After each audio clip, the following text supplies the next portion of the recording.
Hello. Okay. Discord's here.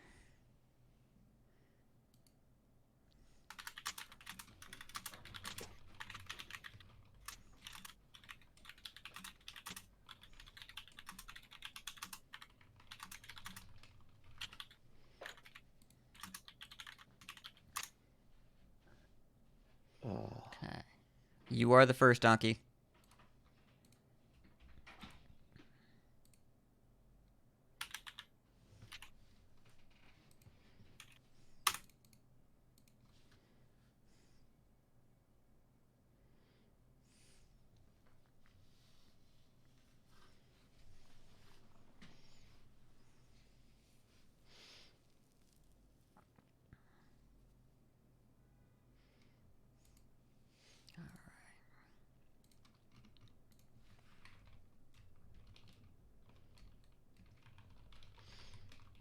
Yeah, I mean, in fairness, this is kind of how my day has gone. Like, Maureen left the kids, somebody left the light on in the van last night.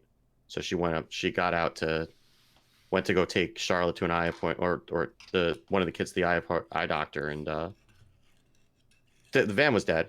And then we tried to jump it, and all of our jump start batteries were dead. Hmm. So It's yeah. unfortunate. So then I had to charge them all during the day, and then went to go jump it after I got home, which resulted in me getting a blizzard for dinner. So that's, I guess that's a happy ending. Well, no, That's happy ending would be friendlies, but it's right, but it's Blizzard's all right. yeah, yeah, It's good. I do miss Um. friendlies though. I guess they're still technically around. Uh, I think you missed the idea of friendlies, but the execution was rarely all that special.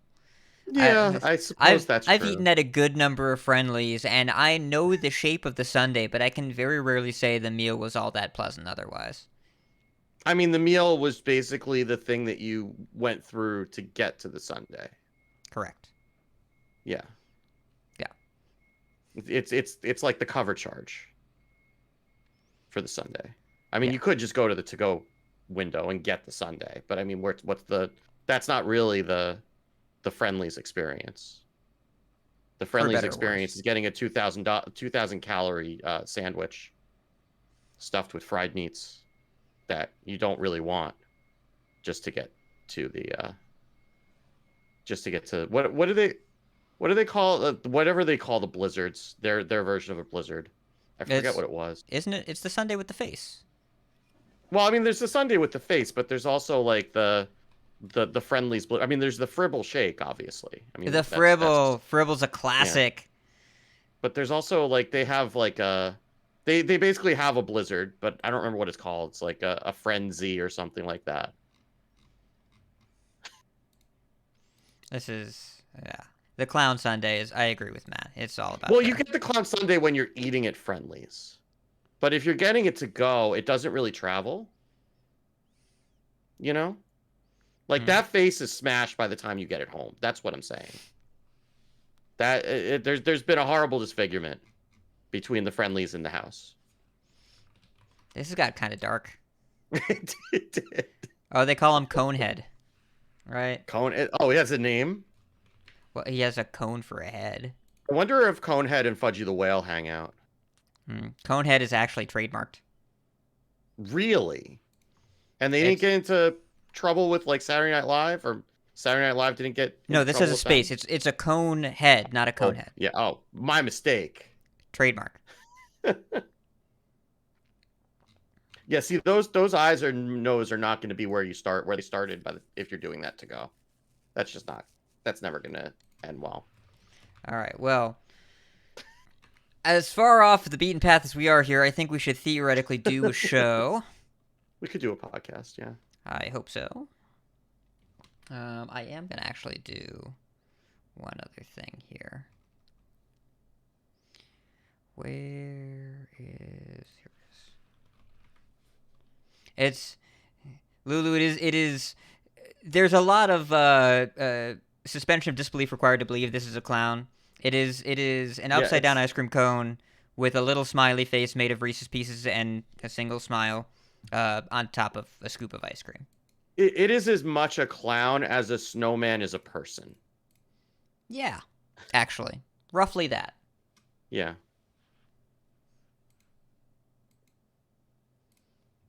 I mean, except for Olaf, but Olaf doesn't count. He is a person. Tito is warning we're getting very dangerously close to food talk with old men when we're going to get a cease and desist. I mean, it'll be. Matt says it's okay in the pre-show. He's an authorized agent of the Squelch podcast. All right. I'm going to start recording if you are all ready. Yes, we are, Bet Beaker. I am recording. I am recording. All right. 3, 2, 1. 3, 2, 1. Starting the show in 5, 4, 3, 2. Shadows hide you. I am listening. Our paths converge. So good to see you. Hail to you. Never lose hope. Here for a chat. I hear you. It has only begun. Fight on, friend.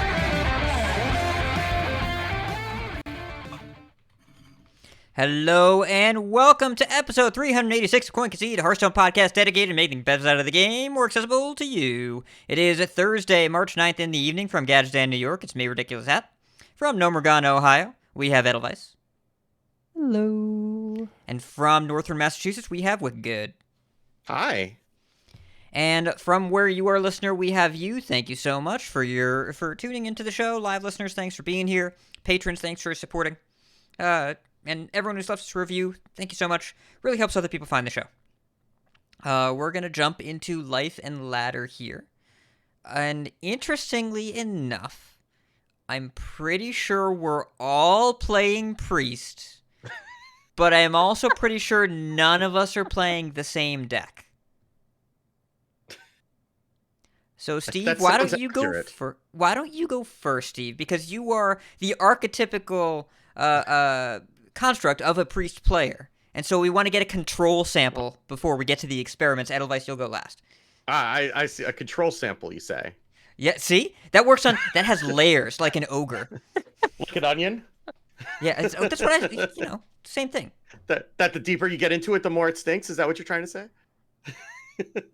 I will have no ogre denigration on this podcast. Okay, fair enough. But yeah, It's just so, good stats for the cost.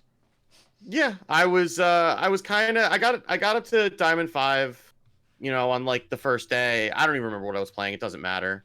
And then I was kind of flailing around, just trying to find something that I wanted to play. It wasn't even really just a matter of like something that was working, just something that I felt like I wanted to play, and nothing was really clicking. And then, God bless Tic Tac, because he posted a Control Priest. And I picked that up at Diamond 5, and then I just took that with like a 60-something% win rate up to Legend. And this is, I mean, Tic Tac's Control Priests are kind of, they're kind of Frankensteins a lot of the time. I mean, he's done a Thief Priest that was, he had much better results with than I did, but this was, Wait, Steve, I have a word for yeah. you. Esoteric. Oh, that's a good word. That's an SAT word. Yes. I'll throw that to one of my daughters. Yeah. Intended for or likely to be understood by only a small number of people with a specialized knowledge or interest. Tic Tac's leads. Tic Tac's that sounds- priestless are That sounds esoteric. exactly correct. Yes. Yeah. That word So- describes itself. Yes, it does. So it's not that different than the aggro priest, because you're still running Undying Allies. You're just kind of targeting different things with it. Audio listeners, you can't hear faces, but if you could, Edels and I are both very loud right now. Very loud, come on, bruh, faces. So you were, oh, sorry about that. Oh, God almighty. Okay. So you don't run the quest. You're running a lot of removal, but you really top out your removal kind of low, because you run stuff like Undying Disciple, which is a 3/7 taunt that does 3 damage to the board when it dies, to the opponent's board when it dies. Which with Undying Allies is basically a Flame Strike, but with spell damage.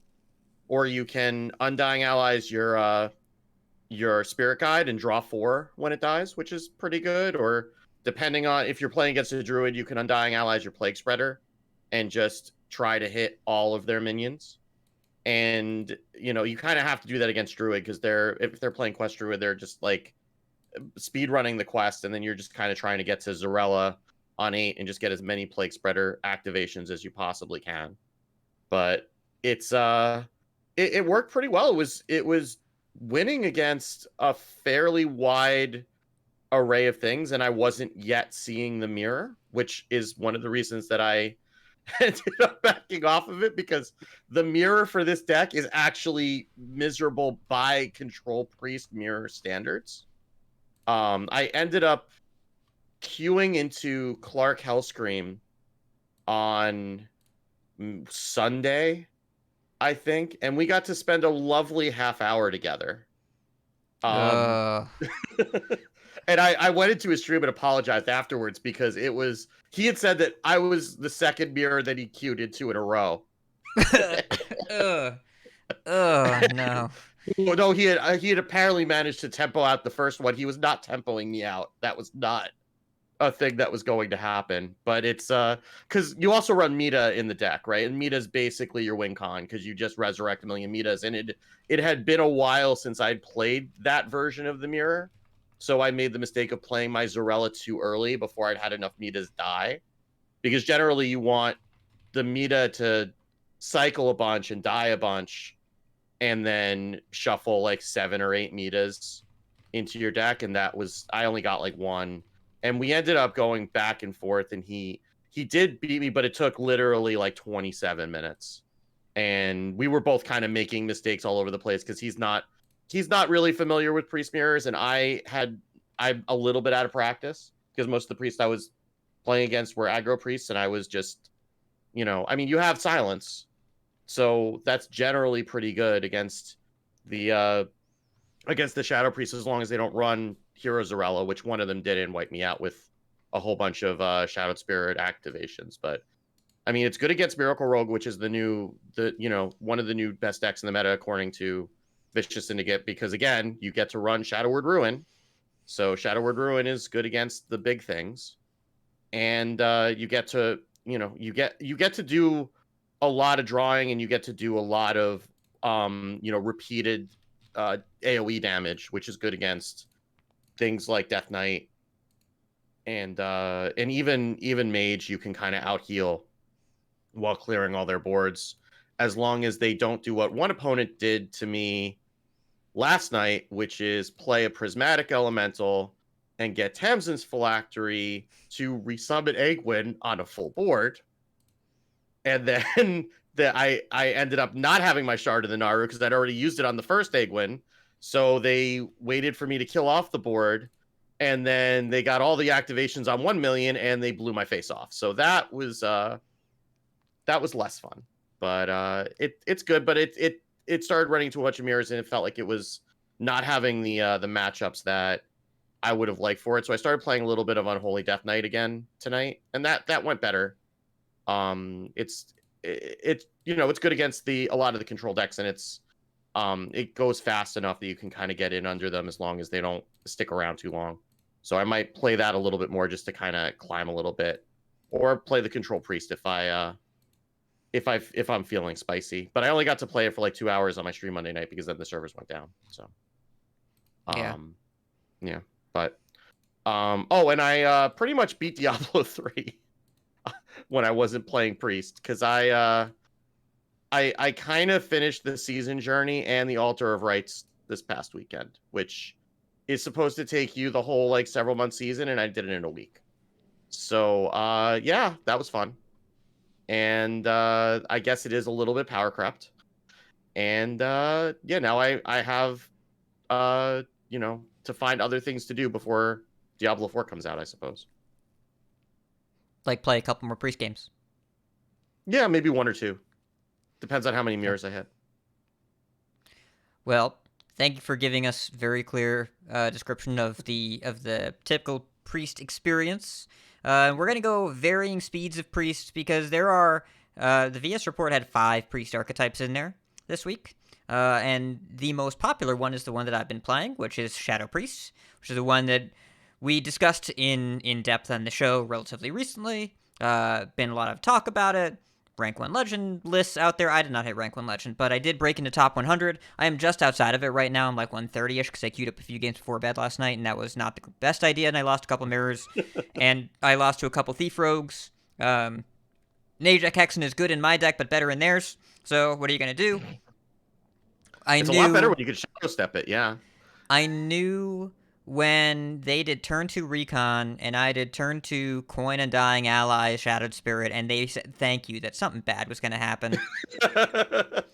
And they had Najak Step. Like, I should have just left after the first one. I knew I wasn't going to win that game, but I really didn't win that game, so I made them play it out. I wasn't interested in saving them time. So my human shield took another couple of bullets for the victims. But either way, still, really fun deck, really powerful. I feel very, very confident in the current iteration of the list, which has 1 Najak, 1 Brittle Skin, no Void Shards, no Astalor. Astalor, just, the games don't go long enough, and when they do, you either can win with your other stuff, or that's not enough, except for the rare circumstance where sometimes you can do a Void-touched Astalor situation and win late. But I want to play my Void Touch attendants, and I want to kill you with them. And if I have them on 1, they're really powerful, and if I have a Needle, they're super powerful. So I found that saving them was just not what we wanted to do, and otherwise Astalor was just kind of mid, and games didn't really go that long. So took it out, don't miss it. Najak has won me a few games, and yeah, it's another time that I'm really enjoying a deck in a pretty diverse meta and doing pretty well with it, so I'm hopeful to get back in top 100 soon. I'm only a few games out of it, but we'll see what happens. Not setting my sights on it. I'm not trying to go to Worlds, but it's been fun. Fun and good. So, enjoying that development. And I will point out, it is one of the best decks in this format, but this format, which we'll talk about after Edel goes, is pretty wide open, and it's very clear that if you want to beat this deck, you can, either by playing Control Priest, or... This is me segueing. Edelweiss, what have you been doing? Why don't you admit it for the whole world? Well, initially, I was still working on Bolner Shaman. And that deck is a ton of fun. I did have a very satisfying game against a Burgle Rogue where I played Okani, and then the following turn went, I think it was Bran, Bolner, Macaw, and just locked them out of playing cards, and then played another Macaw the following turn, and just kind of killed them with stuff, because every time they played something, and you know, had cold storage and things. So for once, I got to be the one saying, hey, you know what? It's always objection or counterspell, so get out. And that was deeply satisfying. But eventually I had a point where I was like, all right, I kind of want to actually get over the finish line to Legend. I did some climbing with Pure Paladin. And I finally, once I was going up and down near last boss, decided to try Svalna Priest. And I don't have the APM for it, but a lot of times, once you've got 3 Radiants in play, people are done. They see you do a few things. I definitely had some games where I was doing the, okay, well, everything's free, so I can even take, like, just anything that does damage, right? Shadow Word, Undeath, Void Shard, all the stuff, and I'm just doing, and yeah, like, usually I don't get to do that because they see 5 Radiants, and they're like, all right, you got me.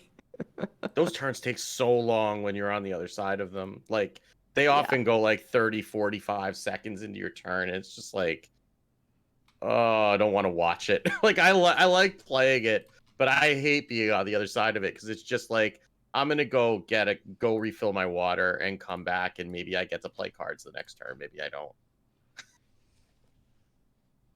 Yeah, I had a Svalna game against another Burgle Rogue where they were playing Theotar, and they Theotar'd and they stole my Uh, Vision of Darkness, is that the card? yes, that's the one. Vision of Darkness. I was like, what is this card actually called? They stole my Vision of Darkness. And I was like, all right, well, this is annoying. I do have these, the thief spell, though. Or identity theft? Identity theft. So I got, because they kept shadow stepping the Theatar. So I identity thefted the Theatar. And I forget what I ended up stealing. But I managed to get my Visions of Darkness back. And they were just like, all right, I don't want to do this. And they bounced. You annoyed a thief priest to deck. A thief rogue to deck. After they that's Theatar'd impressive. me like 4 Yeah. times. It was... That's like they just wanted to swap cards back and forth, and you just I ended guess. it. I don't know. It's very strange. No, not like that. Yeah. Well, this is a good segue before we even get into news, explanations, whatever. I kind of want to talk about what has turned into, I think, a pretty high quality standard format, especially for the last 5-ish weeks of the standard year. It is very rare for a 6-set format to be interesting and diverse and relatively balanced. And so far, per HS Replay, last 3 days, I'll go with, we have 15 decks between a 50 and 54% win rate. And if you include decks at 49, that's another 3. Now, unfortunately, not a lot of data on Shaman here. No real archetypes that seem to be doing super well. Murloc's okay.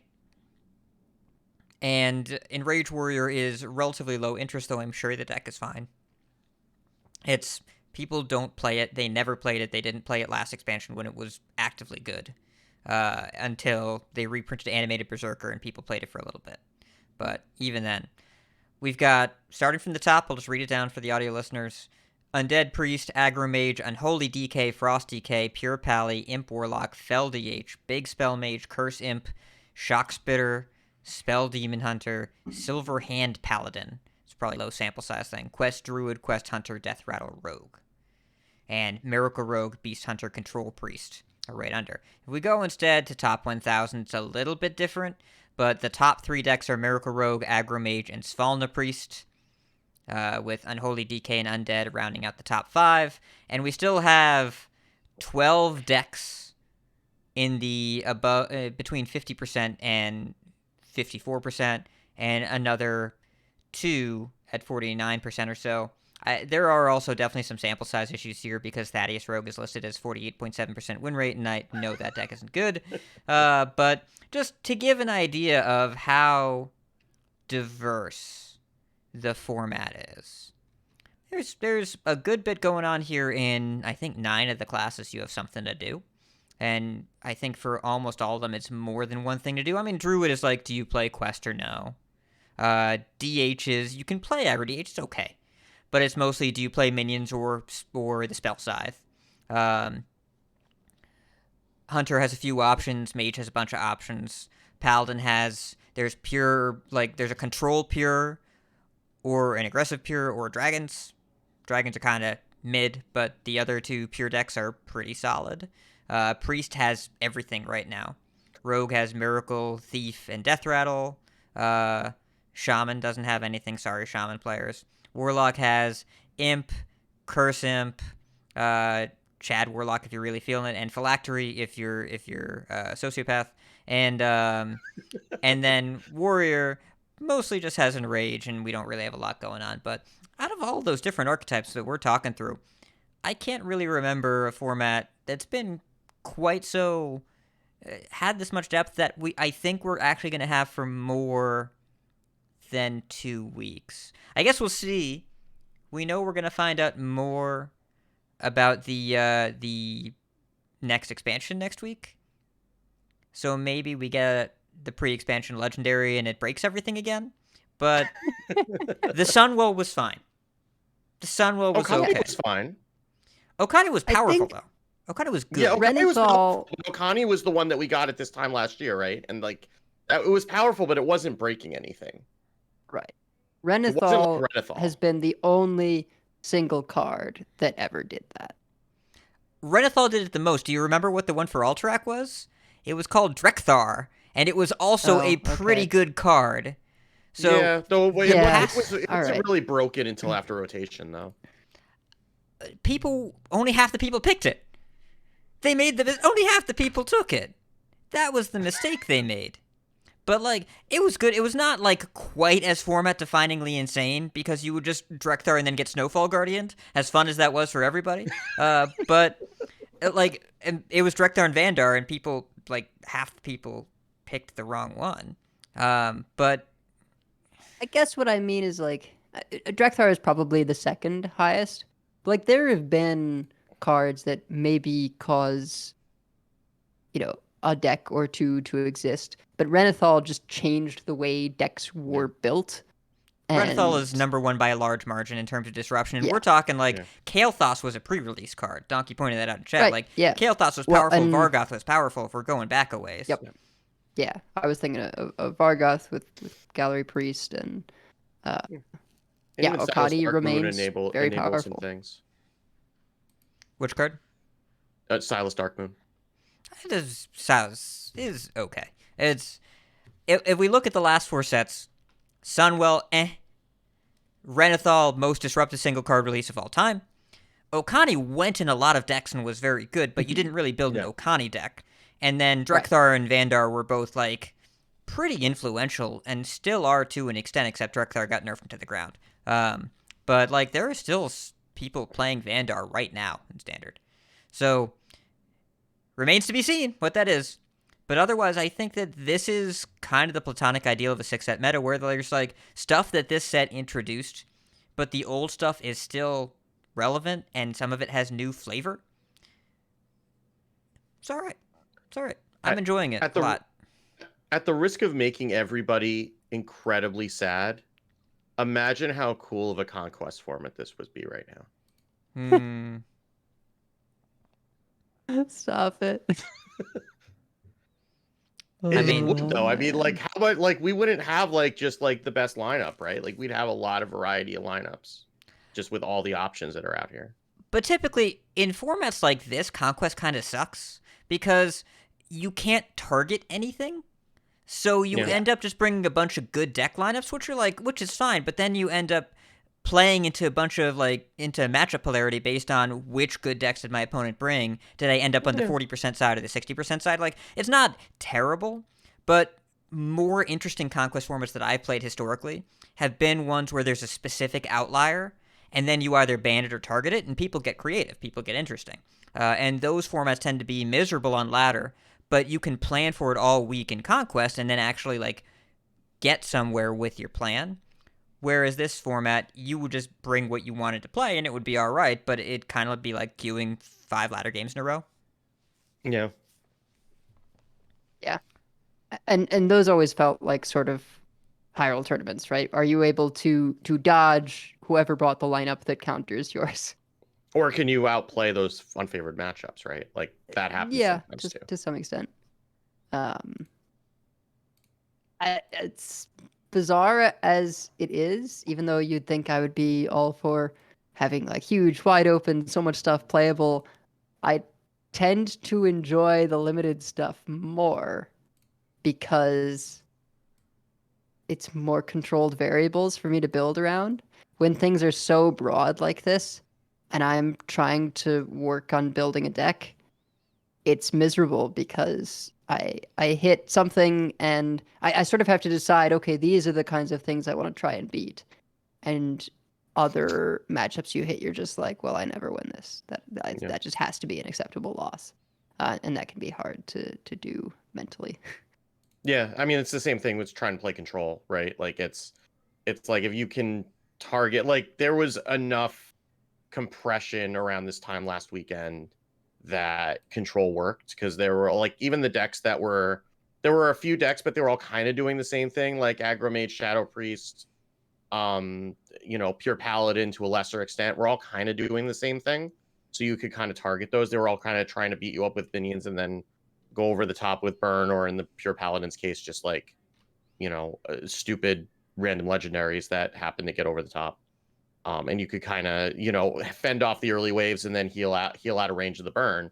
Now there's just so much that it's kind of hard to play control against that, just because like there's too many angles to get countered on, and it makes it harder to know, like, well, what do I save my answers for? What do my answers even need to be? And then even you get into, well, then they're just playing like 2 or 3 weird cards, and that throws off your whole game plan or whatever. Like Tomberry beat me with Najek, which I wasn't used to seeing in the Shadow Priest, and then I had a Light Shower Elemental, and all of a sudden I didn't, and I had not planned for dealing with a Najek Hexen, and that was the end of the game. So it's those types of things where somebody can just kind of take you off guard with just like one card, even in a deck that you're used to seeing, and then that's game over. Yeah, it's, if you like undoing what the other person is doing, then you can't really plan for everything. You have to plan for something. Right. So right now it's all about, you can brew up proactive strategies, but reactive or contextual ones are a little bit tougher to do. So I get that. Yeah. But all told, in terms of where 6-set formats have led us historically, I think we can roll with this one for a little bit. We'll see what... I'm assuming the patch is dropping next week, because we'll talk about it in the Battlegrounds article, but the tease at the end, I think, is about as overt as it gets. So why don't we just jump into news now? Gadgets and Gazette always gets the scoop. So this is a lighter news week, definitely the calm before the storm, because I predict by this time next week we will have the 25.6 patch, which means we will have the announcement of the new expansion. Almost certainly, because they told us that. I'll just jump to that right now. Just jump to the end of this article. Follow the official Hearthstone social media accounts to meet some new buddies, and then stay tuned for the 25.6 patch notes next week, with more information about all the new Battlegrounds updates coming in this patch, as well as news about Hearthstone's next expansion. Well, that's pretty clear, because they don't give us patch notes, at this point, usually more than an hour before the patch. Yep. Yeah. So that's probably what that is. So this week, got a little pause. Oh, thank you, Luna Squad. Welcome. So don't know what we're getting, don't know where we're going, but we'll find out in a matter of days, and that means we will get the pre-order legendary in the game, most likely on Tuesday. So we will see what it is and what it does, but who knows at this point. These cards didn't always do transformative things, but the last two were 40 cards, and then the first neutral spell ever printed. So they're probably going to find some other rule and break it. I don't know. If we get a neutral location. That seems I don't, like a bad idea don't- for now. Oh yeah, No. I mean, I could come up with all kinds of bad ideas that they could do. But, And keep in mind, that'll be for next year. So that means any neutral location we get for this set is not associated with the location expansion, even though I know it's an evergreen card type now, but not associated with that expansion, and also guaranteed to be in standard for 2 years. Maybe, but I don't know. I don't know what to think anymore. They're rule breakers over there, Team 5. So, speaking of breaking rules, Battlegrounds is bringing back buddies. Oh, buddy. So, buddies are back for every hero that had a buddy before, but BG has grown, so there are plenty of opportunities to make a new best friend. Heroes who didn't have a buddy will be getting a new one, like Murloc Holmes' iconic new buddy, Watfin. Look at him.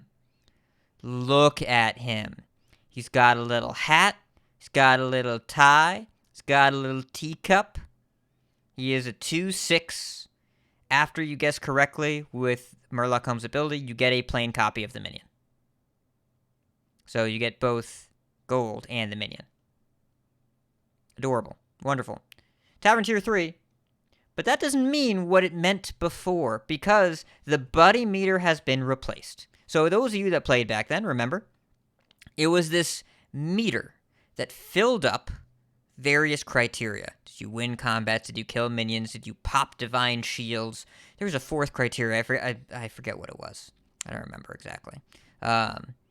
It was somewhat confusing and ambiguous and opaque in terms of how it functioned.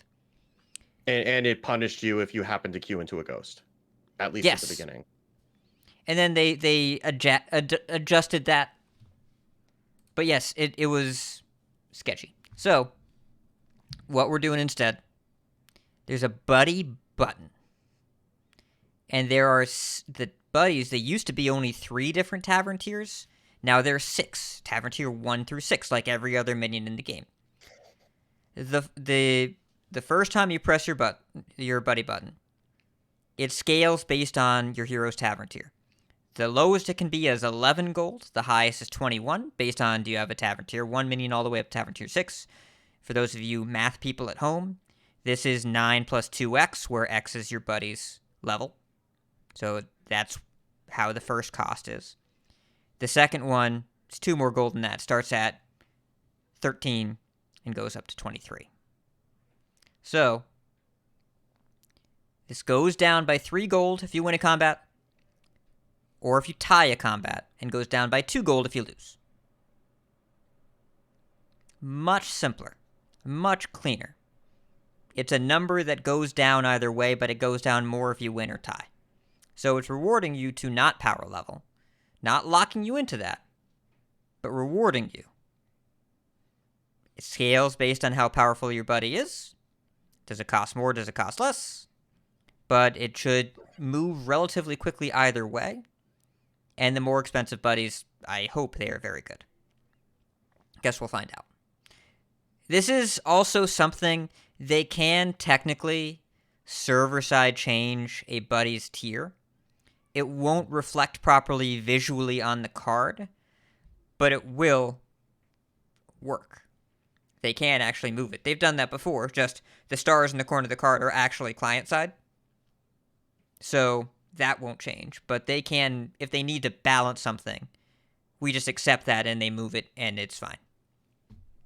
So there are a bunch of buddies that have been revealed on Twitter. I'm not going to go through line by line everybody here, but all of the heroes that didn't have a buddy before are getting one, and usually the 0.6 patches also have a preview hero, which is probably why we didn't see everything yet, because it's previewing the next expansion. We'll have some mechanic from that expansion.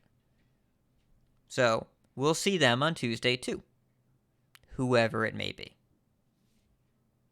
So yeah, it's coming. Do we have opinions on buddies coming back? I'm kind of excited. I since I'm not really a BGS player, never had a huge issue. And I think if you play it less, it's nice to have a sort of guide of, okay, here's how you play this hero. And it gave you, I think, similar to the effect that quests have on people who don't play as much standard, right? It gives you a guide for how to build your deck. So I think it's cool to get them back. Now we know also that they're not going to be permanent, right? Because that's how they're doing things, right? They're cycling through. And we get to see what some of the buddies are for newer heroes and things. So I am going to enjoy playing with them a bunch, I'm sure. Yeah, I never really cared for the buddy meta. I felt like it was requiring too much knowledge. Like, and what you could look at it as a guide, or you could look at it as needing to know how to play each hero properly, and reducing some some agency depending on what you hit, right? Because the buddies, at least the way I saw it, is that they kind of railed you and like put you on rails that you needed to play a certain way. If you didn't hit the minions that you needed to in order to play that way, it kind of ended up going poorly, at least in my experience. But I know it's the thing that it's this is one of those things that either you love them or you hated them, right? Like there's really no in between. It's it was either the best and you miss them and you're glad they're back, or it's like, why the hell are they bringing them back? Right. But it's if I get annoyed, I just look at Wat Finn's beautiful face and I get happy again. So that's all that I really need. I love Wat Finn. But it is significant being able to have a button that you just press now, and you know when you're going to get it and what it's going to cost. Yeah. Yeah, I It's- mean there's more transparency in the system, right? Because like the old buddy meter was just like sometimes they just show up and you don't know why, and all of a sudden you got this card in your hand, and there wasn't always something you could do to influence it. And I mean, there still isn't really much you can do to influence it other than just like win, which you're usually trying to do anyway unless you're power leveling. So, but that's fine though. At least you know when you should really expect to get it, and then you plan for that. Yeah, it's the issues with the system, like you mentioned, Steve. It felt like you needed to learn an extra thing about every hero and needed to know what that was doing, because the hero power became so much more important because you were playing a theme deck now. But the system transparency is a huge deal, a lot more clear, a lot more in the player's control, and it does kind of dissuade power leveling a little bit, which is kind of different from where BG's is right now, but that's okay because some of these are pretty powerful, and you'll want to race for them, and others, like the high tier buddies, I don't even know if you can really race for them, so maybe you do want to power level those heroes anyway, because people are going to be staying low, and so you just take a couple losses and then get into a different position where you can press the first activation when they're trying to get close to press the second activation and see if that works, because they should be pretty strong overall. I don't know if we have examples of all the different tiers yet. There are a few that have been spoiled that look interesting. Really, like I'm a big Naga fan, and both the Naga buddies look pretty cool.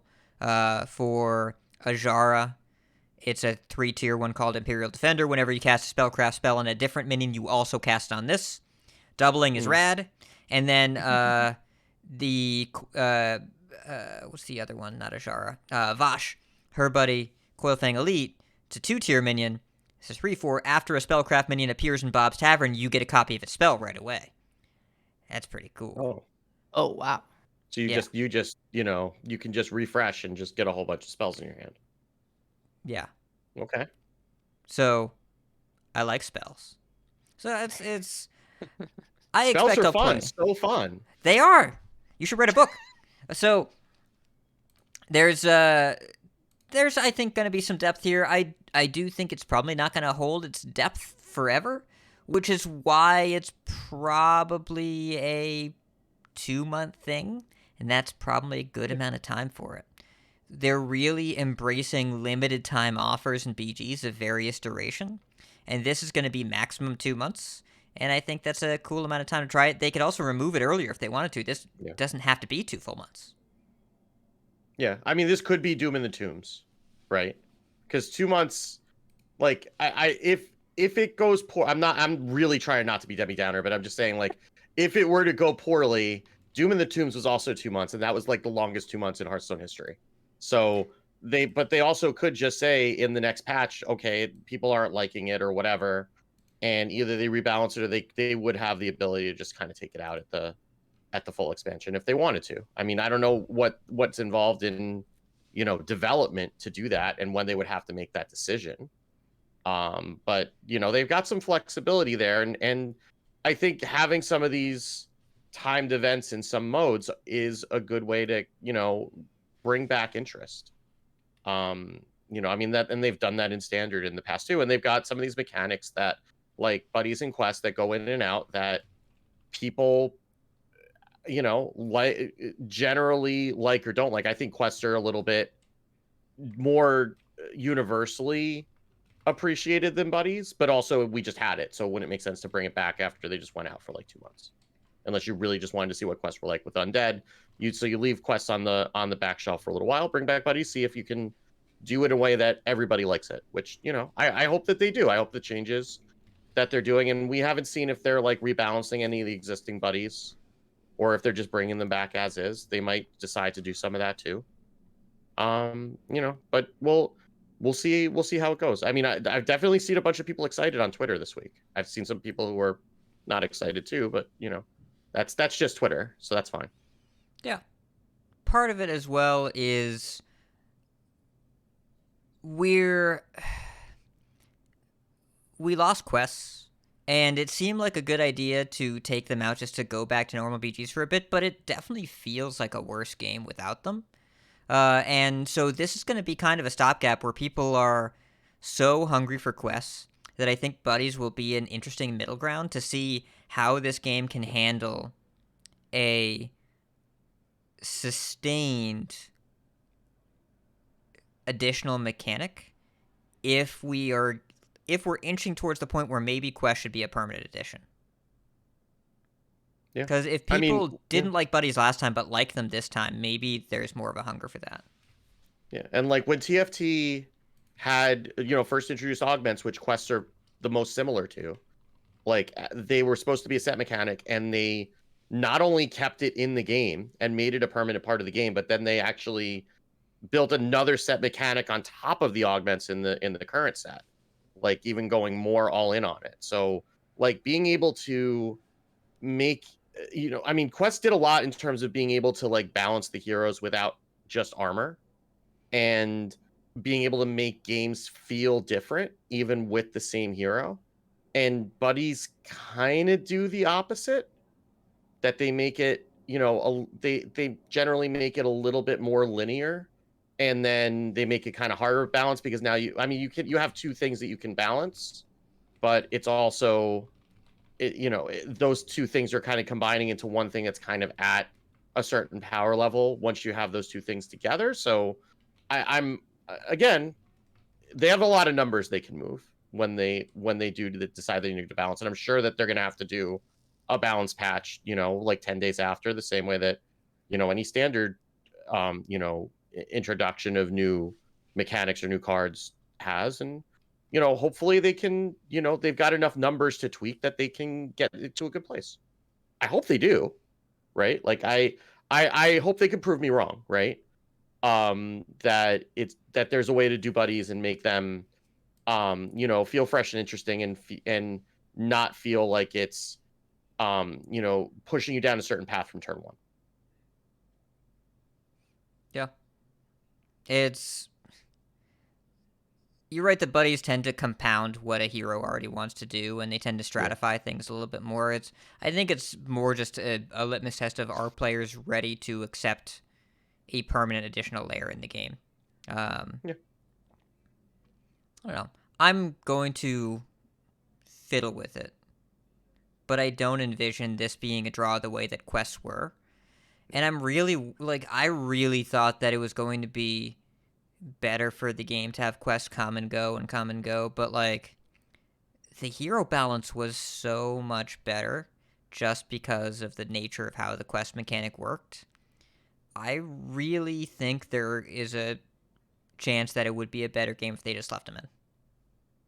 Yeah. I was actually surprised that they decided to take them out. I mean, there's only so many things you can layer on, and maybe they keep adding tribes too, and I guess those just kind of rotate based on the game, but that's still a lot. It's becoming a lot to keep track of, right? Just like how many tribes there are, and then how, if you're getting serious about that, like which heroes are good with which tribes, and then how many of those are you going to have? Because I presumably, like, the next expansion, they usually go mechanic tribe, right? So we're probably going to get another mechanic in this next expansion, but then they're going to very likely end up adding another tribe in the following one, and it's like, how many more tribes are you going to be able to add to the game before it just becomes too much, right? I think we're about there. Yeah, it feels like it. We have 10 now. So, going over 10 is a lot. It's a lot of tribes. Because 10 was the magic number where you could have two lobbies back-to-back and none of the same types. And Dual Tribe kind of helps with a little bit of commonality between them, but it still is a pretty clear breaking point where the amount of time it takes to get to do something you want to try is longer. Well, my wife casually plays BGs, and she wanted me to show her how Undead worked. And we queued up 2 lobbies in a row, no Undead. So, like, played a couple lobbies, but then it was an hour. It's like, all right, do we queue another one or do something else? So I understand that variety is important, especially for the people that are highly engaged, but got to cater to the casual audience too, and especially with the new tribe fading away faster now, which is probably for the best. Goes from guaranteed to 75% to after I think 2 weeks is not guaranteed at all. 2 weeks is still not a lot of time in the grand scheme of things if people hear about something and want to get around to it, especially something as time-consuming as BGs. And if you get to queue up after they add a new tribe and you play a few lobbies and the new thing isn't there, it's kind of a weird vibe. Like, you don't really get to do the new thing. So you really got to make the most of those 2 weeks, but it's not everyone has time to play a game that they don't always play in a 2-week period. Yeah, I mean, that's the other thing with all the knowledge that you kind of need in order to climb is that the length of the games just make that really hard, right? Like Yeah. I do wonder if they had something like Nose Dormu mode for BGs, like if that might be a different experience that would appeal to different people. Because like you can't just like queue up a game of BGs, when you're, in a situation where you might have a few minutes to queue up a game of Standard, if I'll be discreet about describing, but I'll leave that to the imagination of the listener. But you can't really do that with BGs unless you're, I don't even want to finish that sentence. I'll tell you, learning matchups in Marvel Snap, very efficient process. You can get in like a full set in like 15 minutes. Yeah. So, yeah. Anyways, so we're belaboring the BG stuff because we really don't have a lot else this week. Outside of the expansion teas, we do have a couple more items. One that isn't in the notes here, but is important to note. I believe it was Monday night. There was a 2-hour outage on Americas and Asia. Not sure what exactly happened, and Europe was fine. But there was a 2-hour period where games were failing to launch.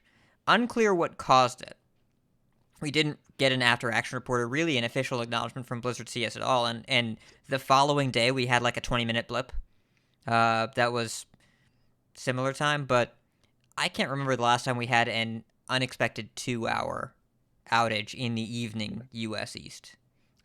Very strange. So it happened. Yeah, it was in the middle of my stream Both Yeah. of on us. Monday night. We were And- both and- streaming. Yeah, and then Edel came in my stream like, "Oh, you're playing TFT and not Diablo." I'm like, "Well, I didn't actually think Diablo was going to work because of the same. I didn't know if it was just Hearthstone or if it was Reasonable. BattleNet, and also I'd kind of beaten Diablo by then, so so TFT. But I mean, like it's not often that I stream TFT, but that'll get me to do it. So Yeah. It was it was unusual. But got it fixed. So if that happened to you, it wasn't just you. And then also we had a survey that came through. And I've received reassurance from Blizzard people that this was in the works well before the last couple weeks. So this was not willed into existence by community conversation. But this was actually in the game, in the client. If you open the client, you get a pop-up for a survey link, which I think is the first time they've done that. Love that, by the way. If anyone was collecting feedback, I like giving your players the survey in the game that you are surveying. And I like that you just let people take it. Big fan. Yeah. 10 out of 10. yeah, they've So- usually distributed these by email, just to a sample of people, which I guess depends on what kind of survey you're trying to do, right? Because if you're doing like a random sampling, then maybe distributing it by email based on whatever demographic or other data you have is a better way to do it. But if you're just trying to get like as many Hearthstone players as you can to chime in on this, then doing it in the client is a much better way to do that. Yeah. Seems like the right way to do it. So, it is about mini sets. For example, so it asks which modes you play, it asks which formats you play, platforms, and talks about mini sets. How do you feel about mini sets? How satisfied are you with them? Rates each one. Which ones did you purchase? It has some compound statements that you have to rate, even though you don't get to rate parts of the statements. Steve is mad. Like, for example, so it's the strongly disagree to strongly agree 5-point curve. Mini set releases force me to learn and adapt to a new gameplay experience in meta, and I like that. What am I agreeing with? Do I think disagree? the whether you like that. Right. Well, given that they Probably. asked the same exact question, except that it said, "But I dislike that." I guess Right. that's kind of the gist as you progress through it. But they also like they did have like the same exact question, but just phrased negatively. I guess to see if you were actually going to, rate it the same way otherwise, or you throw out both answers. I guess I Yeah. don't know. I mean, I guess the way to word that would be to flip the order, right, and say, I like that mini sets Yeah. do this, because then you're pushing the assumption that that is what they do. Right? Yeah. It's and there are a couple questions that are like mini sets shake up the gameplay experience or meta in a good way, and mini sets shake up the gameplay experience or meta in a bad way. It's the same question with fewer words. Yeah. Okay. But they also asked a lot of questions about buying with gold. They asked a lot of questions about why would you purchase mini sets in the future. They've asked about signature cards is why you might not purchase the mini set. Did we get signature cards for the last mini set? I don't think we ever No. have. No, we never No. got any cosmetics aside from the golden one. Yeah, The golden mini set. generally, cosmetics have not been tied to mini set. Here is my guess. I think that majority of people buy them with gold, and they want to know how they can get more people to buy them with not gold, and whether cosmetics would be a way to do that and make it feel worth for people. I'm not sure. That's just kind of what it felt like they were getting at from the way things were asked. It was yeah, it's just There were a lot of questions about the cosmetics as you got. I into wanted it. I wanted a short answer, but of course that's not useful to them because they need to just like get all the points and have data from running it through the machine, and you Well, can't your do that sentences don't with make short pretty answer. graphs, Settle. Yeah.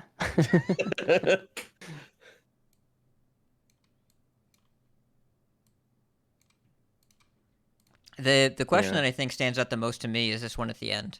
Because what it has two pairs of statements. One in the left, one in the right, and it says basically you're moving on the line closer to the one you like. And there's a caveat. While we are exploring different options for future minisets, it doesn't necessarily mean that changes will take place. So, just a survey. Don't mean nothing. But 4 options here.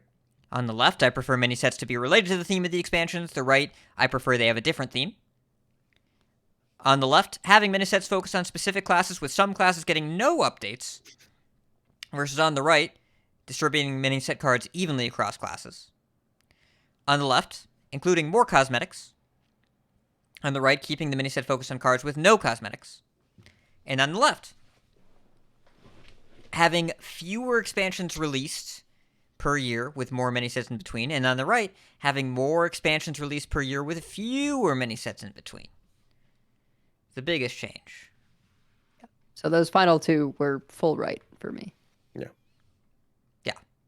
Yeah. It's give me cards. It's Edelweiss says the give me cards answer. Yeah. And it's I mean, the fact that they're even thinking about like only focusing a mini set on certain classes, like the fact they're even considering that is kind of news, right? Like that's not something that I think has even been floated. So it's very interesting. It could create pretty unique situations. But with how far you have to plan in advance, I don't know that it could actually solve the things that it sounds like it would in theory. Like, say you are going into a meta and you're like, Warrior is really weak. So, in fact, Warrior is getting 6 cards in this mini set, but, such and such class is doing very well. So, Rogue's not getting any. So, but with stuff planned so far in advance, I don't think they can predict what is going to be weak and will need 6 in that moment or whatever. And to be fair, they would have to, over the course of a year, balance it out by at some point later giving, the warrior no cards and the rogue more. I would assume. I guess maybe you could have uneven number of cards across classes, but I don't think that would go over well. They just give row cards in every mini set. It's they've tried. Other games have tried. What would happen if you had one set that moved really hard in one direction and then you made up the difference in the next set? Magic did this in like 2002-ish with no, earlier than that, 2000 with Torment. Was just they printed double the amount of cards in black. And then the following set in Judgment, they made up for it with double the cards in green and white, which they took away from. So it happened. That set was popular. That deck was popular. But it also really shaped what the standard format looked like. And Rogue already has more cards than every other class because it takes every other class's cards. Well, so you don't need to print them more cards. I guess the thing is that, all right, so there's a couple of, I mean, if we're going to talk about what the problems with the mini sets are, right? So there's basically 2 main problems with the mini set. One is that in general, you have a very small number of cards. And when you're trying to make a small number of cards make an impact in a large card pool, and that's especially relevant to the 6-set meta, you have to aim for a 9, which means you sometimes hit a 10 or sometimes you overshoot and hit an 11. And if you miss the other way, then you may as well have just not bothered printing the card because it's just not going to see any play, right? Like how many cards in mini sets just never get any traction, right? The other part of that is that when you only have 3 cards per class, you can't really build any new archetypes other than just like giving a little bit more support to the archetypes that are already there. Like you can start to tease stuff. And this is going all the way back to Purify, right? Not that I'm bitter, but like that was why, like way back in like Karazhan, when they revealed Purify, when Priest was basically where Warriors is now, right? And people who still cared about Priest at the time and didn't just scream delete Priest, through a fit, because like Priest is so bad and you're printing a card that silences your own minion. What are you doing? And the problem is that they couldn't really pay off on like Silence Priest eventually became a thing, but they couldn't pay off on that with just 3 class cards, right? So I guess the idea of if you're going to make like, so let's say that they split the classes up into 3 groups. So let's assume that we're staying with 3 sets a year, right? And so for the first mini set, just like Death Knight, Druid, Demon Hunter, and Hunter are going to get full sets, and then nobody else does. But then you can actually like print a variety of cards for those classes and maybe be able to introduce a new archetype with the design space that gives you, rather than just like giving them a couple of cards that maybe are fit into an existing archetype. Maybe they're like a filler support card, but or maybe it's just like an OP legendary every so often, but you don't get to really like build a full design for that. And you also get the problem of like Well, here are the classes that are going to get legendaries this time, right? We get that already, and those are kind of varying in quality too, right? So like, sometimes you get something like a Lady Anacondra, which is a niche legendary that occasionally has some usage, and sometimes or like a defense attorney Nathanos, is that what his name is? The one Mhm. that saw play in Beast Hunter every so often. And sometimes you get Svalno, which makes a whole archetype, right? And then fits into Control Priest. And that's probably one of the more powerful, class legendaries that we got in a mini set. So, maybe that kind of freedom to design a whole class set at once at the expense of having to focus on only a few classes at a time in the mini set, maybe that's better. So you're talking about entire expansions being just those 4 classes. No, I'm talking about the mini set. Oh, just just the mini having like sets, okay. taking like, so instead of like having each class get 3 cards, you'd have a third of the classes getting a full 9 cards or 10 cards. That's dependent a lot on class balance being good. Right. Because if your class is bad and then the mini set has literally no cards for it, that probably also feels pretty rough. All of these Design all these things in like a year in advance too, so they can't predict it, like Ed will say. All of these compromises tell me that mini sets aren't it, right? Like, it's just all these compromises. Yeah. You know what we know works? Expansions. Do that. Well, you know what else works is rotations. Yeah. Because you could do two two sets and then BS rotate every 2 sets. Yeah. Yeah.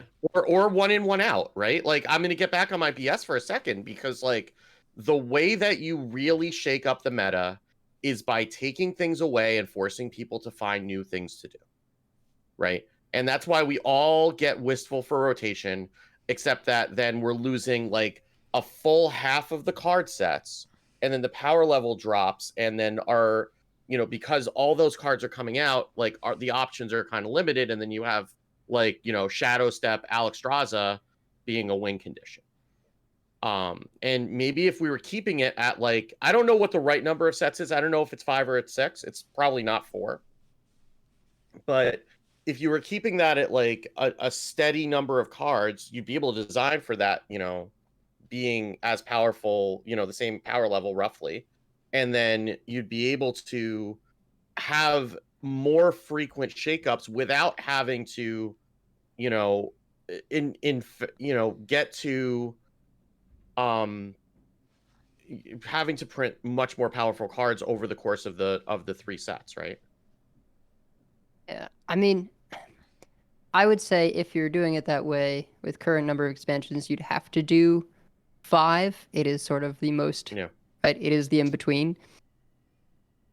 If you are doing 4 expansions a year, I do think you can't do the 2-year thing anymore. Because No. 7 set, 8 set, that sounds unbearable. That's a lot of right? School Teacher. That is 8 expansions of School Teacher. You can't. I love School Teacher. That's not an 8 expansion card. Like, you can't have that around for that long. So I think it's at that point though, you have this really clear stopping point of 2 sets rotate out the oldest 2, like every 6 months. Right. You get 2 big rotations a year, so you still get the moment. Instead of every expansion, you don't have to make a spreadsheet about what's entering and leaving. You can't do that. If you do that every set, it becomes kind of burdensome. Yeah, because fair. It's a lot. It's often that and then you get into this thing where your cards are only lasting for like a year or so, and I think the fluctuation of how many cards are in is actually kind of nice. You've got people who enjoy 4 set versus 6 set versus 5 set metas, more or less, and might tune up or down how much they're playing depending on what's going on. Like, I like 4 more than most, but yeah, if it's suddenly always the same thing, I mean, it of course would still be influenced by what the actual cards are that are around, but I do think it would potentially get to be tiring. I don't know. Like Scholomets was great, but what if it was always like that? I don't know. Yeah, and Donkey has a cool idea in chat here. What if you did 4 expansions a year, but your 4th expansion was not an expansion, but the rotation early? So you do set, and then for the last 3 months, you kick out all of last year. You only leave the current year. It's actually a 3-set format plus core, and you have block constructed. Except the problem is that that means that they're going like an extended amount of time without bringing in any extra revenue from an expansion launch. I mean, right? they would have a product. There's no way that they don't have some kind of companion product to this, and maybe that is a mini set. Masters. Yeah. But yeah, I think that part of the problem is that we just get like, you can kind of feel the senioritis around this time of year, right? Like where it's just like I don't want to play against Contraband Stash anymore. I'm tired of it, right? Like we've just been playing against it too much. Not specifically Contraband Stash. That's specifically my own damage, but in general, right? Like pick any card from last year, and like I'm sick of Peasant, right? Like it doesn't matter. Like there's just you've seen these cards a lot. You kind of want, and at a certain point, the really powerful cards that are coming in the 6 set, right? Like it takes a lot to push those out.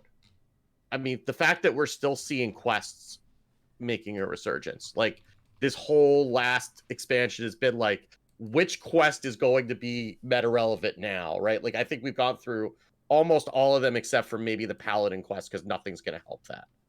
But it's like, and it's like, really, like, do we really have to have quests? And I know there are a lot of people who are like sick of hero cards, and having more frequent shakeups that way, it keeps the format from feeling like Wild, because Wild has no rotation, right? We were talking about this last week, and Wild's got some stuff going on. It does appear that the nerfs they made have made that format more tolerable. Like I don't know if I'm going to go as far as good, but I'm going to say more tolerable. Right. But yeah, we don't want to be like that. Well, much love to Wild right? players. I want you to have it. I don't want to have it.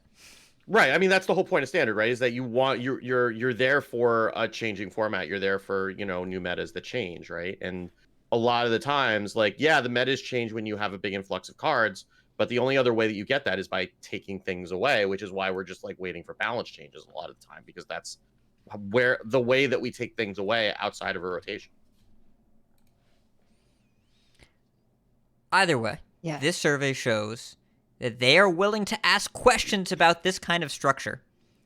And also, consider this a disclaimer, listener. If they choose to make a change here, they're asking about it now because it's for next year, not this one. Because this year is set. So this is a question they are considering, if they are considering it, for 2024. So I would anticipate this year to be 3 expansions with 3 mini sets. I'd be very surprised if there was major changes, though Cora did allude to it in her interview with us over on Angry Chicken. It's going to be a little bit of spice in the year structure. I don't know what that means. Again, I could not get her to commit to a number of hot pepper emojis. So anything is on the table. But I like that they're asking the questions. I would guess it's sort of this position of, okay, they're working on, or maybe intend to work on soon, expansion 1 for 2024, and are thinking about, hey, is this going to have a mini set or not? Yeah. And also they're probably working on core for 2024 as well. Right. And Donkey's another excellent point in chat. We do know they need to work on something that makes the year-end holidays, the Thanksgiving through Christmas, more manageable for both the employees and the game, because it's been kind of rough for a little while now. Just the December into January period has been either Evolve, Wild Pond, Null, or both. So That's unfortunate for the past couple of years. Yeah. Well, that was a surprisingly decent duration of a news segment. How about that? We were able to make something out of nothing here. Well, we have a very brief tournament section, and then we're going to have a brief and light explanations that I put together for this format. Let's go. It's the Grand Tournament!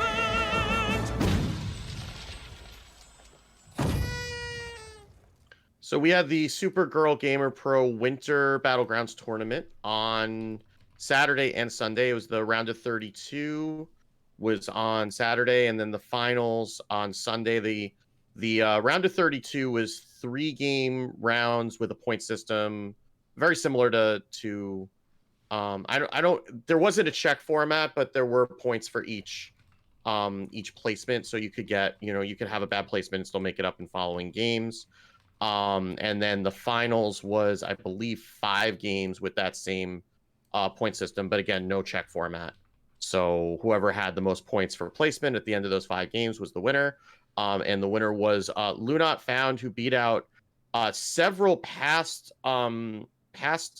Supergirl Gamer Pro champions. You had both Newson, who was I believe the last Battlegrounds winner, and also Rusinha, who was the last constructed champion, were both in the final 8. It's always really, I mean, I guess not really surprising, but like, and it would be great if we had more of a women's circuit to see these players more, because it's a different group of players, obviously, than you see in normal competition or in standard show. I don't even want to say standard, because standard is the wrong word too, but in I guess normal is the word I'm going to go with, because I can't figure out a better one. But routine, yeah. But you do get to see the same names just being very consistent in these women's circuits. Like Mercy Alago is someone was in this, and Monse as well, were both in this final 8. And they also have been in, I know I've seen Monse's name in constructed, and Mercy Alago as well in past Supergirl Gamer Pro competitions. And obviously Nusen and Rusina we'd already talked about. The rest of the top 8 was Serial for me. It was a very well-known South American streamer. Schmeeps and NCR Mistress were the other competitors in the top 8. But Rain and Dragon Rider were casting this. I got to watch a little bit of it. I mean, both of them always do a good job. It's fun to hear Rain casting in English too, because normally he's casting in languages that I don't understand, so it's pretty cool to get to hear him cast in English.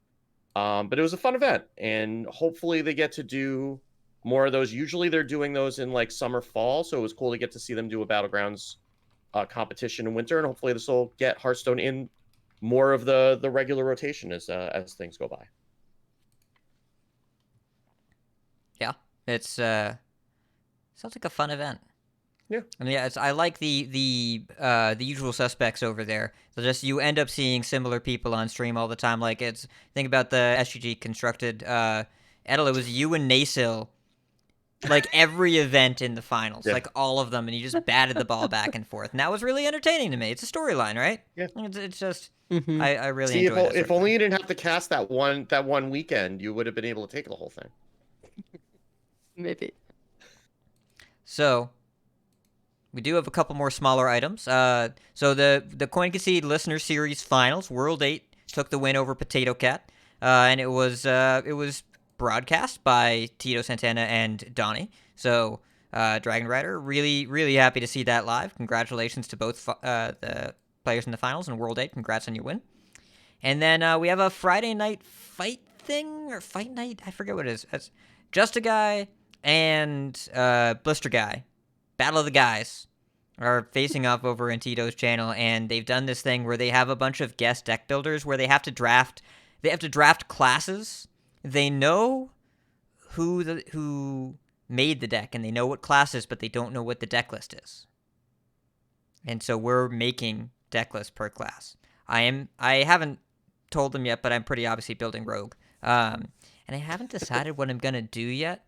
But they have to Surprised know you're it's not building priest. You're a priest main now. Priest has been taken, and it would be much too obvious because I cannot stand any of the other priest decks. Like I would have actually probably submitted Naga Priest. That's probably what I would have done. But I'm probably doing some kind of rogue deck, and I have to figure out what would both obviously be me and also not be obvious, because it's you got to metagame them. I have some ideas. You need to work in that rat that we were talking about last week. That's Oh been playing God, rogue. no. I'm not That- I'm not a miracle worker. I mean, you are. You're making a rogue deck. I think you mean you're not a saboteur. I'm not that either. No. So 'Cause whoever got that would be in an unfortunate position. I'm not gonna. We're submitting like tier fun, so I'm not gonna send in Miracle Rogue and be like, "Good luck, stumble through this on camera." It's gonna be something that people can pick up and play and be entertaining. I have some ideas. But yeah, so that's it for tournament news. We do have a nice light explanations for you, because I know next week will just be like 90 minutes of card talk, so we'll do something that's a little faster this week.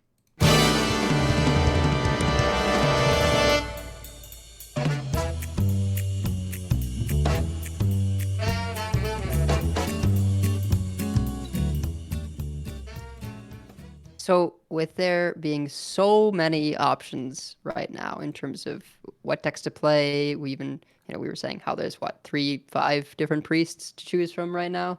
We had thought we might do explanations on how to pick up a new deck, because a lot to choose from. There may be quite a few that you haven't really tested out yet. And so, from a deck list, like, how can you figure out the optimal sequences and game-ending lines? Because sometimes you look at a deck and you're like, okay, well, I know what this is doing, and it's pretty straightforward. I think Shadow Priest is pretty straightforward in that way. Like, it's an aggro deck. You're trying to kill the opponent.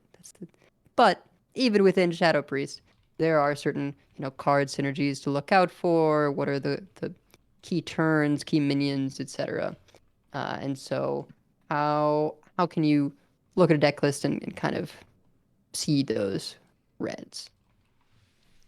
Yeah, I put this together because whenever I go through a lot of new decks, I hoard a lot of deck lists. I pick, I've built up the skill set of picking them up pretty quickly because kind of my brand.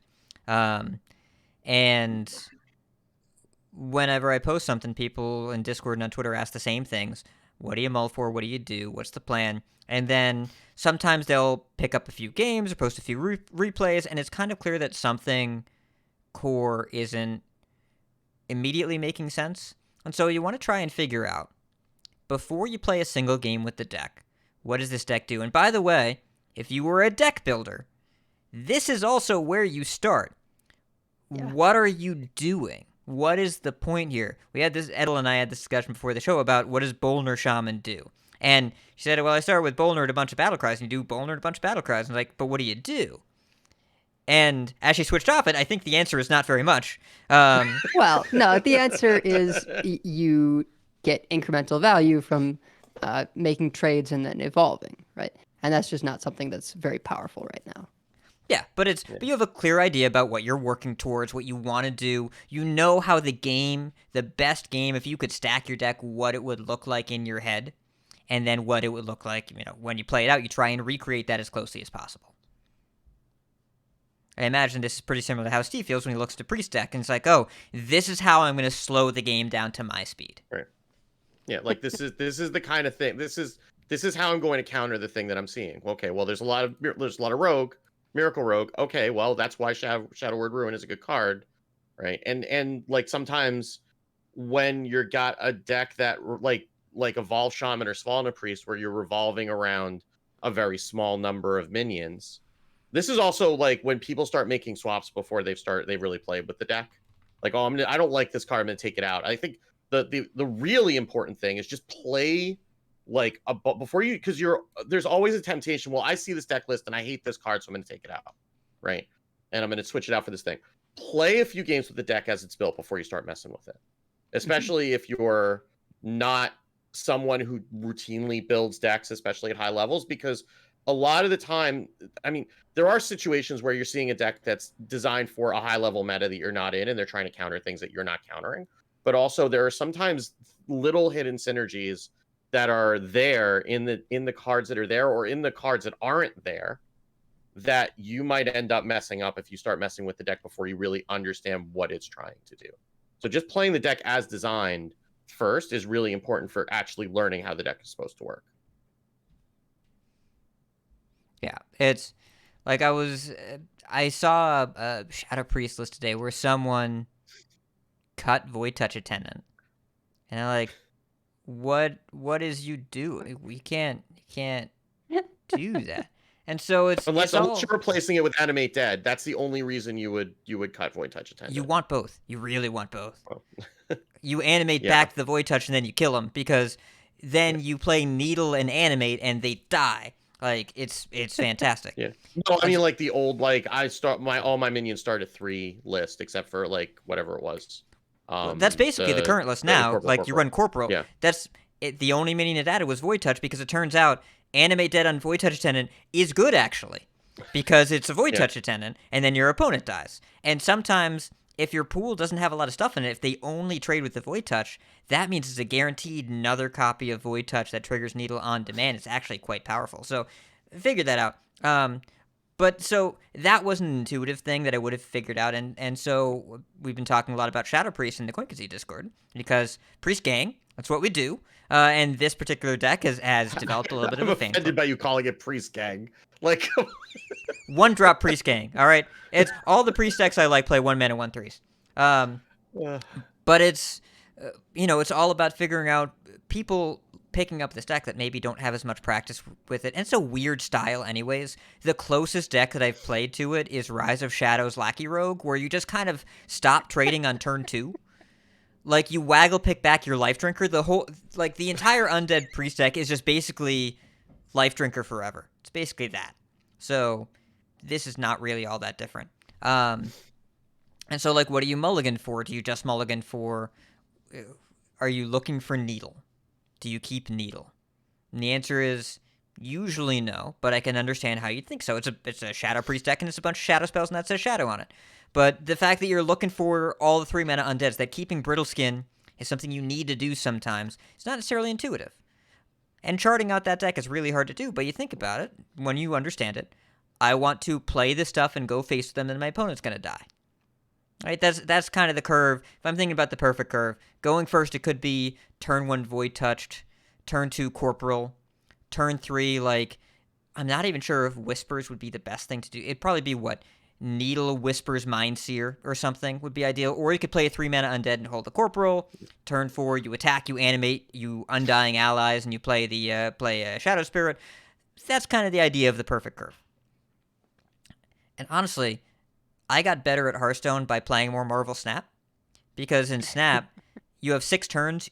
You have to have a 6-turn curve that uses as much of your energy as possible, and it translates surprisingly well to this game as well.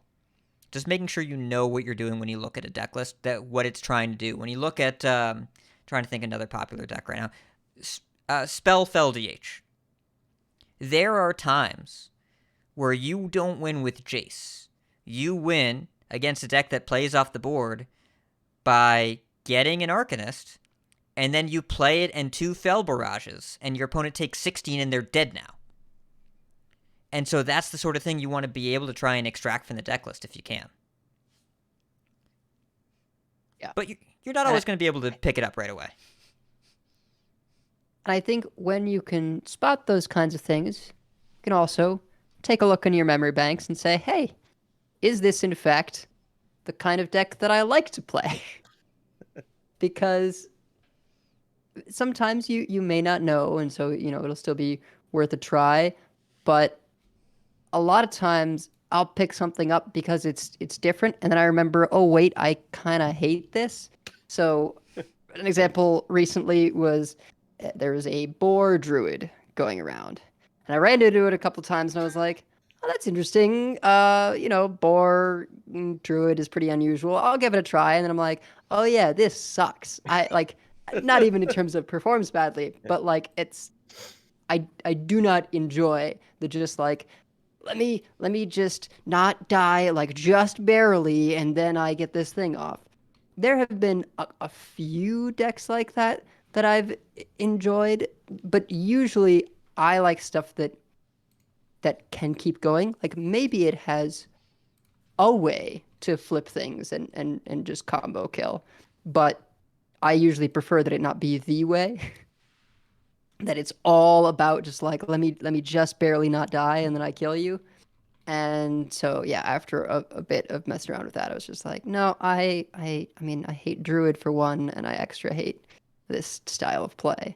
Like I played Phylactery in the Brawliseum just because I wanted to have a good run, but yeah. So you're generally gonna do better with stuff that is more kind of in your zone of play. And I know that I, in some respects, just enjoy what other people consider boring, more mid-rangey or like on-curve play stuff, maybe with a few surprises. So I really like Pure Paladin. I think the corollary to that though is even if you have the cards and you can play a deck that's very popular, even if you don't gel with it, it's still worth getting that experience of knowing what it's like to play that deck sometimes, because like understanding what the deck can do and how it does it allows you to be able to play against it, and more importantly, it, especially if you're a person that gets very tilted by running into a deck that you don't understand, right? Mm-hmm. And it helps to kind of demystify it a little bit. Like most of the people who get very tilted by Control Priest never play Control Priest. I can tell you that for sure, because they say things like, "Well, it just has all the answers. It can clear everything." I can assure you, it does not. It does not always have the answers, and very often does not have the answer. And but you know that's something that you'll see when you have somebody who's playing against Control Priest that just doesn't play the deck, because it feels like that, right? Like it feels like everything's going to get cleared. And what you're not seeing is that you weren't pressuring enough, so you gave them a turn to find the thing that they were looking for or whatever, and you weren't giving them enough pressure because you assumed that they were going to have the answers, so you didn't bother, or something like that. But that's why playing the deck is important, even if it's just in casual. If you have the cards for it, or a borrow deck, if it's something that's popular, it's good to at least understand it enough to know if it's something, because sometimes you just gel with a deck that you don't think you're going to. Like I keep going back to Unholy Death Knight, and I really don't know why, but because that's not the kind of deck that I play. I don't normally enjoy aggro decks, but for some reason it clicks with me, right? And like Steve, it's the only deck in Standard that you want to trade with right now. This is the only deck that wants to bump 1/3 taunts into minions. So you're like, this really speaks to me. I'm going to play a bunch of little guys, and I'm going to use to kill their little guys. I follow that. Maybe that's it. We just snuck a Bloodlust in there, and you're like, I guess I can do this. I guess if I need to end the game before turn 15, I can do that. Whereas I built a Pure Paladin with the Wind Fury Dragon, and every once in a while I get people by giving it an extra +6 attack, and then they're dead now. That seems pretty good. Oh, Conviction? No, just the same buffs, right? Quel'Thalas and I always forget one. For Quel'Thalas gives the minion +3. +3! Three! It's a lot. The card's a Mind Blast. Yeah. So yeah, and part of this, when I see this commentary, part of me wants to make sure, like, all right, did you account for the learning curve of the deck you're picking up? Because there are some decks where you can pick them up, and you at least have a rough idea in the first game or two. Pure Paladin, I enjoy this deck. This is not a judgment of this deck, but if you look at Pure Paladin, you know what you're supposed to do? Play the cards in order, and then play them in reverse order by playing the card named Order. It's a very orderly deck. It's very Paladin. It's ascending order, and then you reorder, and then you descending order, and it all works out, right? I mean, but Invitations is its own minigame if you get that far, but... Yeah. Sure, but it's... Even the low rolls there, you're probably doing just fine, right? Like, you're probably doing okay. Sorry, Steve. Yeah, most of the time. Listen, if you want to see a clip of what happens when you don't do all that well, when your best option is a Corvus Bloodthorn, then go to twitch.tv/wickedgood and enjoy that over there. 3 2-drops it offered me. 3 2-drop legendaries. Corvus was the best one. I saw it. I seen it. I looked at it. But if you go and pick up Miracle Rogue, that's not going to be a deck that you pick up quickly unless you already know Miracle Rogue. And there have been plenty of people that I've talked to where, like, they see that it's great in these meta reports, they go and pick it up, and they play Concoctor on 1. And especially with the in the old Null versions, you never played Concoctor on 1. That isn't a thing that you ever did, but people are used to playing cards on curve, and so setting up for these big graveyard turns and holding preps and bone spikes and whatever, it's just not something that's necessarily intuitive to everybody. And so you need to account for that taking more. I have developed a system for figuring out if someone has put the hours into a new deck. If they complain that it loses to Blood DK, they probably need more practice. That's my current tell.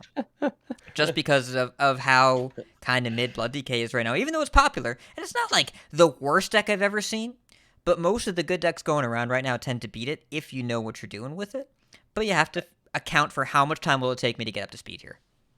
And I think that is a sign of, like, if people walk into its removal, then yeah, Blood DK is pretty good at beating them, and they always have it because you didn't spread out your threats or whatever. I think a great example, though, Hat, is, God, years ago, there was the Good Shaman, right?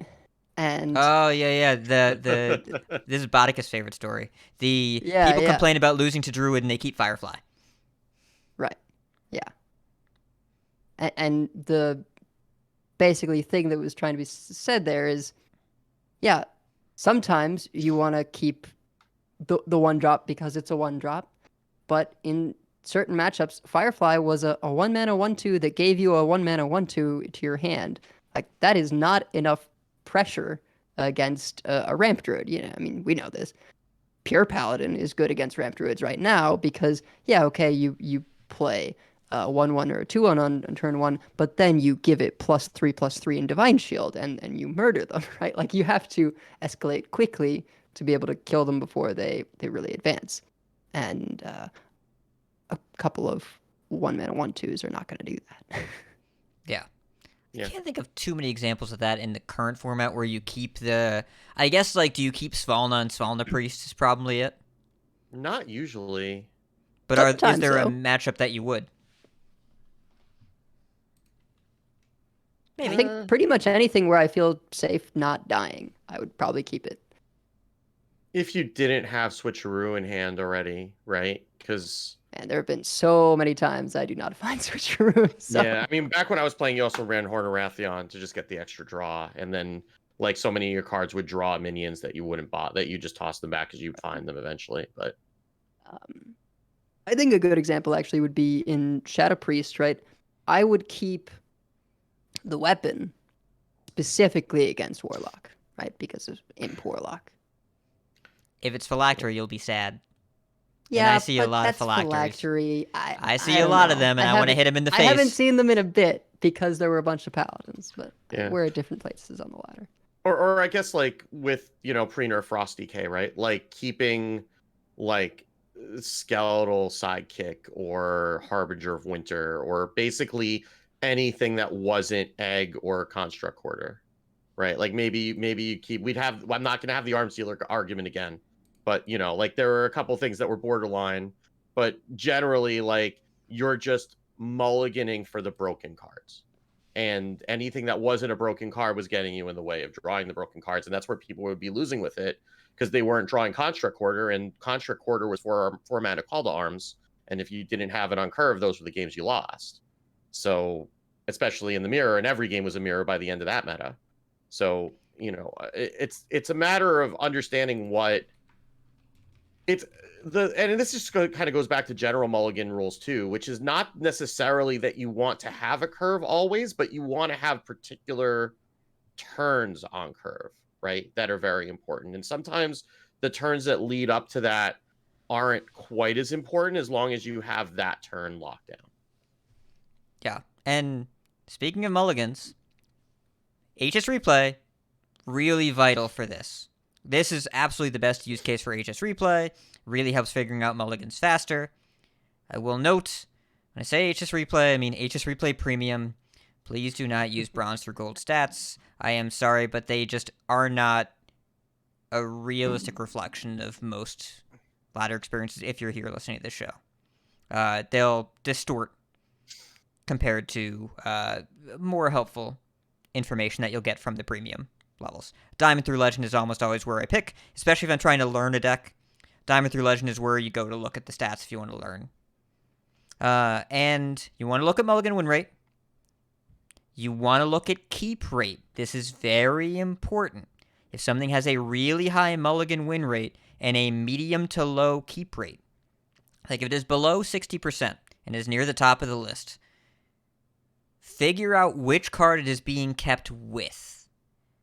Because, I'll use Shadow Priest, another example. Incorporeal Corporal, very good card, very high keep rate.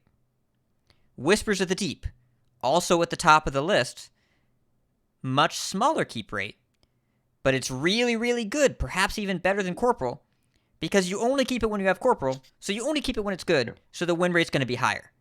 The keep rate is lower. Do not get baited by high win rate, low keep rate cards. They're being kept with something or in certain contexts. Now, there are times when an expensive card can be a good keep.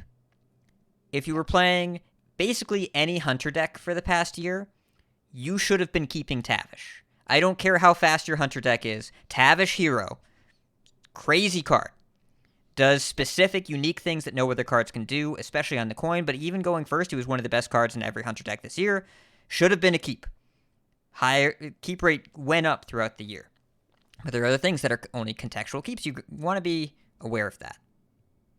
Well, and I think going back to our talking about would you keep Svalna earlier, obviously that deck, it's in the name, it is Svalna Priest. Like, you must have that card to do your game plan. But against something more aggressive, you don't keep it.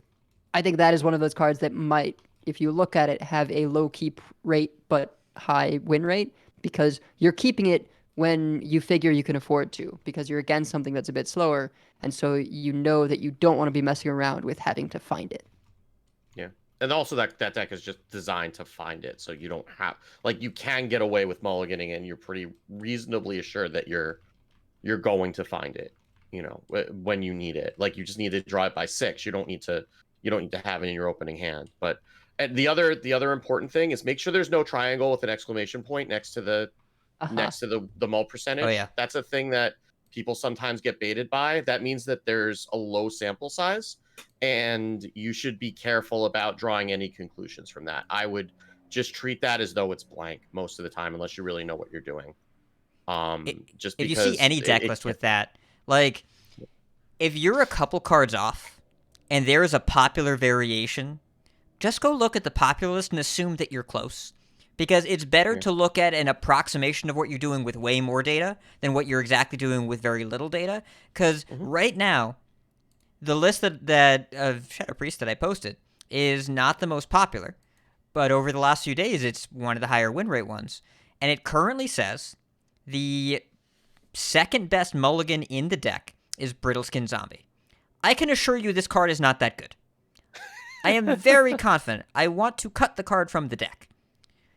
My current theory on the 1,800 games it has is that more disciplined players are keeping it because they know that their cards don't work if they don't keep an undead, so it's only kept in hands where you have no other undead and where the player knows the matchup. If that's the case, it's going to have a significant bias. But if you look at the highest played list of the same archetype that has Brittleskin Zombie, it is substantially lower in both mulligan win rate and drawn win rate and keep rate. This is probably more like what it's going to look like when more data is there. So, if you see any indication of low sample size, don't go exactly like that. Look at similar lists and see what you can do. I'm glad that they updated the stats as well, because now the number one keep rate card, or number one mulligan win rate card is Void Touch Attendant, and that seems accurate, because that card damage. That card kills people like that. It's also worth noting, while you're checking out the deck, go look at the matchups page, not filter the deck by class. Don't do that. I don't really like doing that much anyways. Go to the deck matchup page or the archetype matchup page and look at the matchups and see if you're supposed to beat what you're losing to. If you have a bad personal experience against, for example, Blood Death Knight, and the deck has a 60% matchup there, you know you got to change your game plan.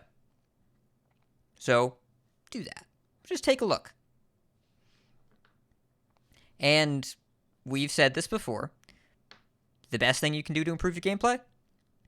Post replays for other people to look it over that have experience with the deck, and go watch VODs, either on Twitch or on YouTube, of people playing the deck. Can't really replace it. And in HS Replay, this is free. You can go to any deck, click the VODs tab, and go sort by matchup and result, and see videos directly linked to timestamps on Twitch of playing this deck against any other archetype of your choosing for a win or a loss. Really handy. You can even pick language, and if you're going first around the coin, and it is free, not premium. It is free. Anyone can do this. Very helpful for picking up a deck.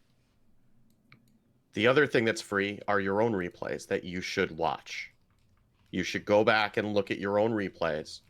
And I would argue that if you're losing a game, you should go through your own replay and see if you can figure it out first before posting it.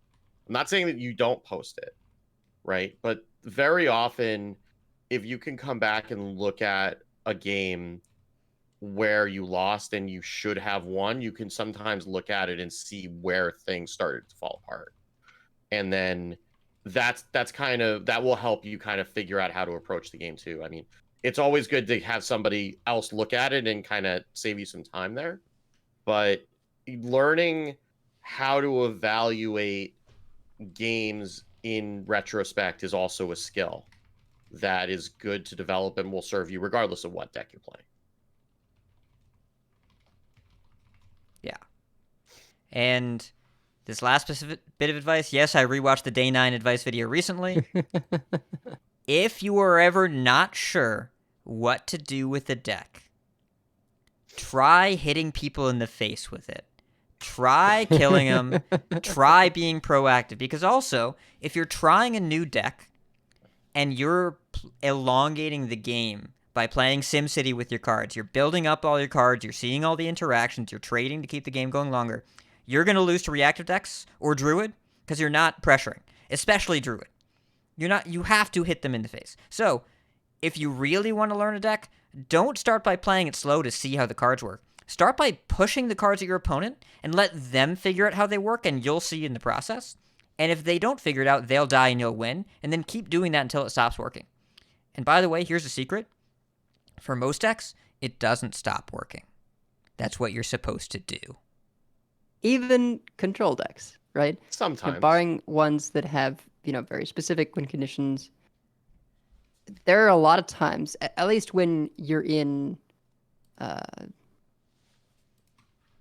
potentially slow matchups, where someone can just get a surprise win because they pressured way more than the opponent expected them to do. And they didn't keep the removal because they're like, oh, but that's a slow deck. And oops. You can win with tempo as control, but you need that's kind of like an advanced level skill too, because the kind of tempo that you're getting doesn't always get there if you're kind of throwing it out willy-nilly. Like I think you kind of want to, when you're first learning a deck, you kind of want to go with what the deck wants to do. Like I think a lot of times when people struggle with a deck, it's because they're fighting against the nature of the deck, right? To some extent. And I mean, a lot of decks end up being proactive, and a lot of decks end up winning by hitting you in the face. But there are some decks where they're trying to get it to do something that it wasn't intended to do, instead of understanding like what the deck wants to do. I think once you understand what the deck wants to do, it kind of makes a lot of those decisions a little bit easier, because then you're just kind of it cuts down on your options to some extent, right? And then it makes the plan a little bit clearer. But sometimes when people are trying to force the deck to do what they want it to do instead of what the deck wants to do, sometimes it ends up being a little bit harder to get a grasp of it. This topic that I definitely wrote up in 7 minutes has a lot more depth than I realized. I'm glad we talked about this.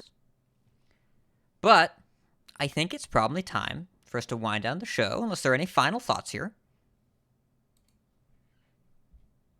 No. Cool. Hit them in the face unless you shouldn't. We're never going to have a explanations ever again. We've used all of our material. We usually just take a lot longer to say that, and then we do that every week. Well, we have many folks to like to thank. Check out our thanks section on the website at coinconcede.com. You can find our contact info, show notes, and our Patreon information. You can monetarily support our show at patreon.com/coinconcede. Join us every week live by following us on Twitch at twitch.coinconcede.com. Join our community chats in our Discord at discord.coinconcede.com. Write into our email at coinconcede@gmail.com. Follow us on Twitter at coinconcede. Like, share, and follow us on Facebook at facebook.com/coinconcede. Like some CC swag, head over to our shop at shop.coinconcede.com. Big thanks to our producers, Number Theory, Doge DK, Crush, Cap, You Squatch, David P, Fade the Black, Wildu, Jeremy T, Bottle Caps, Lucky, Grumpy Monk, Grub Mart, and the Burger Club. Extra special thanks to Number Theory and B Squatch for being my guinea pigs for the new shop, which is launching soon. There are coffee cups. There are stickers. Coming soon to a shop near you. Thank you so much, Luna and Dragon Rider, for the raids. Coin Concedes. What good? You go first. Yeah, I'm going to coin concede to Tic Tac because he was hanging out in my stream Monday night and giving me some tips on the Control Priest as I was playing, which was pretty cool to get kind of some of that insight from the person who built the deck and is one of the best Control Priest players. And certainly one of the few people that's broken enough like me to enjoy Control Priest. But it, because there were definitely some things that I was doing wrong that he was catching and, kind of helped me think about playing the deck a little bit differently. And I still do like to, I know how to play Control Priest fairly well at this point, but there are always things that I could be doing better. And it's cool to get that kind of insight, just from him popping into my channel. So I appreciated that. Cool, dude. Edel? I'm going to coin concede to Storm Rage first because I do not envy him the editing decisions he had to make this week on Blizzlet. They edit things out on that show? Well, move stuff around and sometimes there was certainly a decision to be made, and ultimately I think he made the one he had to. But it was a tough spot to be in, let me tell you. And then I would also like to coin concede to the two of you because I was kind of coming off my day, very lack of sleep and generally just sort of pulsating negative energy. And I feel like I come to the show and kind of settle in and get cozy. And I feel a lot better now than I did when we started recording. So same. Podcasts do that. There's that feeling that 30 minutes before the show of just like ball of anxiety. Show notes aren't done. I have to do this tonight. I just do something else. And afterwards you're like, I'm going to go play some Hearthstone. That was fun. I'm going to go play the game I talked about with my buddies instead of editing the show. This is not a subtweet of Edelweiss. I do this with every show I do, including the one I record later tonight at 1 a.m., where it finishes at 3 and I can't go to bed before playing a couple games. Shouldn't do that. Don't recommend it. Don't recommend a lot of the decisions I make. But I do recommend listening in to all of my coin concedes. Potato Cat, the finalist in the CCLS, also wrote a really amazing Phylactery Warlock guide. 8 pages, pictures, really interesting. It's linked in the show note. Really helpful if you're into Phylactery. Also, I know earlier I said Phylactery player is a sociopath. Potato Cat's not a sociopath. They are a cat, which is kind of the same thing, but cuter. So, Potato Cat, thank you for writing that up. The casters for the Coin Concede listener series, thank you for doing that. DankXO, who I talked to over in the KM Best Discord, nice chat today. So, Coin Concede to you. Coin Concede to Snap Judgments, another Marvel Snap podcast that I was on this week. So, if you like Marvel Snap or podcasts or me, then go listen to that. I can stop anytime I want. Stop laughing at me, Edelweiss. Coin Concede to both WW Los and Forrest Bates. Happy birthday to both of you. And WW Los is really great Marvel Snap deck builder. I know them from Vicious Naked from Hearthstone, but really cool. And then Number Theory and B Squatch for being my guinea pigs. Okay. I think that's going to do it. So keep calm. Go pick up a new deck. And if you see us on ladder, coin concede. Coin concede. Coin concede.